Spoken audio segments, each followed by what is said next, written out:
Hello ചങ്ങായീസ്, എല്ലാവർക്കും കവി stream ട്യൂബിലേക്ക് സ്വാഗതം. അപ്പോൾ ഇന്നത്തെ നമ്മുടെ വീഡിയോ എന്ന് പറയുന്നത് ഉച്ചയ്ക്ക് ഊണിനൊക്കെ പെട്ടെന്ന് നമുക്ക് തയ്യാറാക്കാൻ പറ്റിയിട്ടുള്ള ഒരു വിഭവമാണ് ഉള്ളിപ്പുളി. ഓക്കെ, അപ്പോൾ നമുക്കിത് എങ്ങനെ ഉണ്ടാക്കുന്നതെന്ന് വീഡിയോ കണ്ടു നോക്കാം.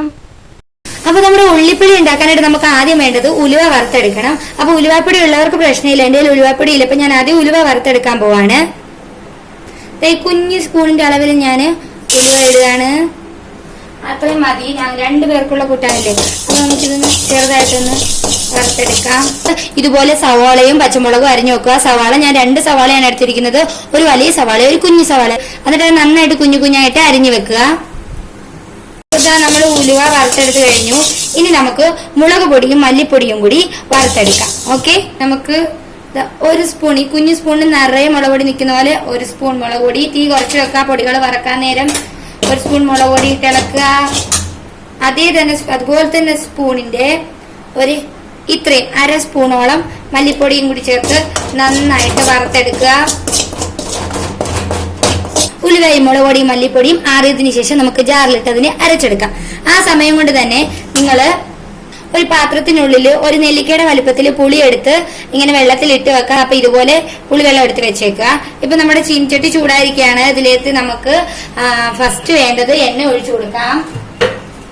ഏത് എണ്ണ വേണേലും നിങ്ങൾക്ക് ഒഴിച്ചു കൊടുക്കാം. ഒഴിച്ചു കൊടുത്തതിന് ശേഷം നമുക്ക് കടുക് വറുക്കാനുള്ള കാര്യങ്ങൾ നോക്കാം. ഓക്കെ, എണ്ണ ചൂടായി കഴിഞ്ഞു. ഇനി നമുക്ക് കടുക് വറുക്കാനുള്ള കാര്യങ്ങൾ നോക്കാം. ലേശം കടുക് ഇട്ട് കൊടുക്കുക.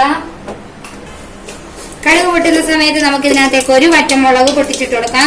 നമ്മൾ ഓൾറെഡി പച്ചമുളക് എടുത്ത് വെച്ചിട്ടുണ്ട്, അതുകൊണ്ട് നമുക്ക് ഒരു ചെറിയ വറ്റമുളക് പൊട്ടിച്ചിട്ട് കൊടുക്കാം. ഈ സമയത്ത് നമുക്ക് നന്നായിട്ട് കഴുകി വെച്ചിട്ടുള്ള കറിവേപ്പിലയും കൂടി ഇട്ട് കൊടുക്കാം. അപ്പൊ കറിവേപ്പിലയും കൂടി ഇട്ട് കൊടുത്തതിന് ശേഷം നമുക്കിത് നന്നായിട്ട് ഇളക്കാം. ഈ സമയത്ത് നമുക്ക് ആവശ്യമുള്ളത് സവാളയും പച്ചമുളകുമാണ്. അപ്പൊ സവാളയും പച്ചമുളകും നിങ്ങൾ ആദ്യമേ അരിഞ്ഞു വെക്കുക. കുഞ്ഞായിട്ടുള്ള, അതായത് കുഞ്ഞു കഷ്ണങ്ങളായിട്ട് വേണം നിങ്ങൾ സവാള അരിഞ്ഞു വെക്കാനായിട്ട്. ഇനി നമുക്കിതിലേക്ക് ഈ സവാളയും പച്ചമുളകും കൂടി ഇട്ട് കൊടുക്കാം. സവാളയും പച്ചമുളകും ഇട്ട് ഇത് നന്നായിട്ട് ഇളക്കിയെടുക്കാം.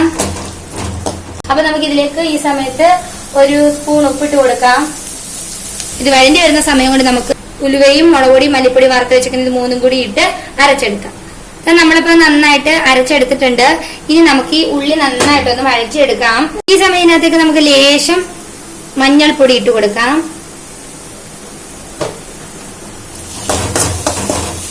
എന്നിട്ട് പിന്നെ നന്നായിട്ട് ഇതിനെ വഴച്ചെടുക്കുക.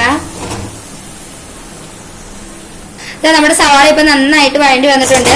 ഇനി നമുക്ക് ഇതിനകത്തേക്ക് നമ്മുടെ അരപ്പ് ചേർത്ത് കൊടുക്കാം. അതേസമയം നമ്മൾ പുളി ഇങ്ങനെ വെള്ളത്തിലാക്കി വെച്ചിട്ട് ഇത് നന്നായിട്ട് ഞെരടി പിഴിയുക. എന്നിട്ട് അതും കൂടി നമുക്ക് ആ വെള്ളവും കൂടി ഇതിനകത്തേക്ക് ഒഴിച്ചു കൊടുക്കാം. അത് നമ്മൾ ഇത് ജസ്റ്റ് ഒന്ന് എല്ലായിടും ആക്കി കൊടുത്തതിന് ശേഷം നമുക്ക് പുളി നന്നായിട്ട് പിഴിഞ്ഞ് ഇതിനകത്തേക്ക് ഒഴിക്കാം.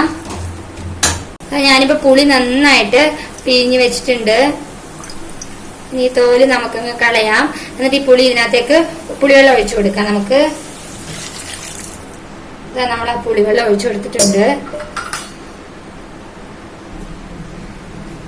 ഇനി നമുക്കിത് തീ കൂട്ടി വെച്ചിട്ട് നന്നായിട്ട് ഒന്ന് ഇളക്കി കൊടുത്ത് തിളപ്പിച്ചെടുക്കണം. ഈ സമയത്ത് നിങ്ങൾ ഉപ്പ് കൂടി നോക്കുക. ഇപ്പൊ നന്നായിട്ട് തിളച്ച് വന്നിട്ടുണ്ട്. നമുക്കിനി ഇത് ഇളക്കി കൊടുക്കാം.